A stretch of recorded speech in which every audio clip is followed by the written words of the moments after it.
Everyone, this is honey kitchen. అందరూ ఎలా ఉన్నారు? ఈరోజు నేను పుదీనా గ్రౌండ్ నట్స్ చట్నీ ఎలా చేయాలో చూపిస్తానండి.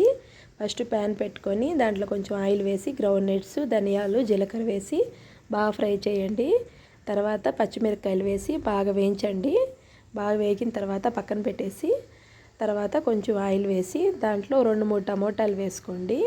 చిన్న ఉసిరికాయ సైజ్ అంత చింతపండు కూడా వేసి బాగా మగ్గబెట్టండి. కొంచెం అంటే మెత్తగా అవ్వాలండి టమోటాలు.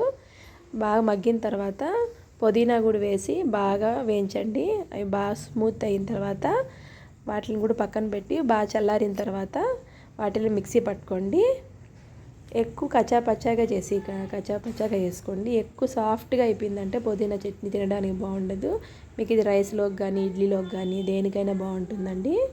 దాంట్లో కొంచెం నేను గార్లిక్ కూడా వేసానండి, అది మీ ఇష్టం అండి, నచ్చితే వేసుకోవచ్చు. తర్వాత నేను తోటాకు ఫ్రై ఎలా చేయాలో చూపిస్తున్నాను. తోటాకు ఫ్రైకి కొంచెం ఆయిల్ పెట్టుకొని దాంట్లో పచ్చెనగపప్పు, కొంచెం తెల్లగడ్డ, ఆవాలు, జీలకర్ర ఇవన్నీ వేసుకొని బాగా ఫ్రై చేయండి. తర్వాత తోటాకు సన్నగా కట్ చేసుకోండి. తోటాకు కూడా వేసి దాంట్లో కొంచెం పసుపు పొడి, సాల్ట్ ఎందుకంటే తోటాకు బాగా ఉడికేదానికండి. దాంట్లో ఒక నీళ్ళు కూడా కొంచెం పోయండి లైట్గా. అట్లా వాటర్ పోసి మూత పెట్టామంటే తోటాకు బాగా ఉడికిపోతుంది. నేను దీంట్లో కొంచెం కందిపప్పు ఉడకబెట్టి వేసుకున్నానండి. పొడిగా ఉడకబెడితే చాలు కందిపప్పు.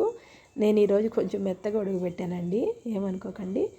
మీరు కొంచెం పొడిగా వేసుకొని ఉడకబెట్టుకుంటే చాలా బాగుంటుందండి అన్నంలోకి. ఇదే అండి.